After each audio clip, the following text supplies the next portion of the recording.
வேலுசாமி, முதலிபாளையம் நல்லூர் சுற்றுச்சூழல் பாதுகாப்பு குழு, திருப்பூர் மாவட்டம். இப்போ நாங்கள் இன்னைக்கு ஆர்ப்பாட்டம் பண்ணிட்டு இருக்கோம்.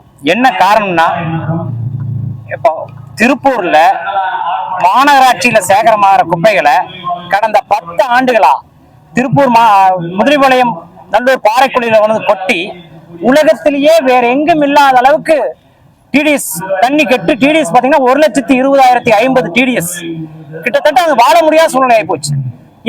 அதாவது சுற்றுச்சூழல் பாதுகாப்பு சட்டத்தின்படி அது ஒரு மாசுபட்ட பகுதி. அந்த மாசுபட்ட பகுதியின் அறிவிக்க சொல்லி கடந்த 1 மாத காலமா மாவட்ட ஆட்சியருக்கு, சென்ட்ரல் பொல்யூஷன் போர்டுக்கு, ஸ்டேட் பொல்யூஷன் போர்டுக்கு எல்லாத்துக்கும் பெட்டிஷன் கொடுத்தாச்சு. இது வரைக்கும் அவங்க இழுத்தடிச்சுட்டே இருக்காங்க. ஏன்னா அது வாழத்தக்காத ஏரியா ஆகி போச்சு. கிட்டத்தட்ட திருப்பூர்லயே பல பகுதி அப்படித்தான் இருக்குது.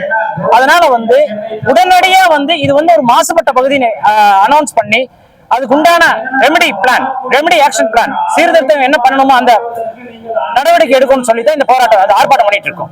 ஆர்ப்பாட்டத்துல என்னென்ன மாலையெல்லாம் ஆர்ப்பாட்டத்துல பாத்தீங்கன்னா அந்த 1,20,000 டிடிஎஸ் உள்ள தண்ணியை பாட்டில மாலையா ஒரு 10 பேர் 15 பேர் அணிஞ்சிட்டு இருக்காங்க. பிளஸ் அந்த ஏரியால தண்ணி கெட்டதுனால சுற்றுச்சூழல் ஒரு 2-3 கிலோமீட்டருக்கு பயிர்கள் எதுவும் வர்றதில்லை. சுத்தமா கருகிறது. தண்ணி விட்டாதான் கருகிறது. கிணத்து தண்ணி, போர் தண்ணி எதை விட்டாலும் கருகிறது. அந்த பயிர்கள் எல்லாம் மாலையா அணிச்சிருக்காங்க.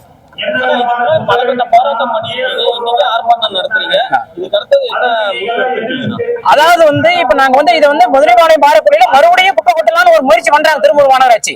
கோர்ட் என்ன சொல்லிக்குது, பிரித்து திடக்கழிவு மேலாண்மை பண்ண சொல்றாங்க. இந்த மாநகராட்சி திருந்துற மாதிரி தெரியல. ஒருவேளை இவங்க திருத்தலைன்னா நாங்க என்ன சொல்றோம், குப்பை கொட்டுறதுல அலோவ் பண்ணவே மாட்டோம். ரெண்டாவது அது மாசுபட்ட பகுதியை அறிவிக்க சொல்றோம். ஒருவேளை அவங்க அறிவிக்கல, மாவட்ட நிர்வாகம் அறிவிக்க தயங்குனா நாங்க நீதிமன்றத்தை நாடி கண்டிப்பா மாசுபட்ட பகுதியை அறிவிக்க வைப்போம். 17 ஏக்கராங்கிறது என்ன தெரியுங்களா, ஏற்கனவே குப்பை கொட்டப்பட்டு 2 பக்கம் இருக்கு. அது நடுவில் உள்ள பாறைக்குழியில குப்பை கொட்ட நீதிமன்றம் சொல்லியாச்சு. இவங்க அது எதுக்காக வாங்குறதுக்கு முயற்சி பண்றாங்க, எதுக்காக நீதிமன்றத்தில் நாங்க புதுசா ஒரு லேண்ட் வாங்கணும்னு சொல்றாங்க தெரியல.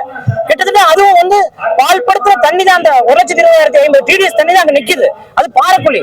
அதை நாங்க நீதிமன்றத்தில் தாக்கல் செஞ்சிருக்கோம். கண்டிப்பா வாங்க விட மாட்டோம். வாங்கினாலும் குப்பை கொட்ட முடியாது. அது இடக்கழிவு மேலாண்மைக்கு உகந்த இடம் கிடையாது.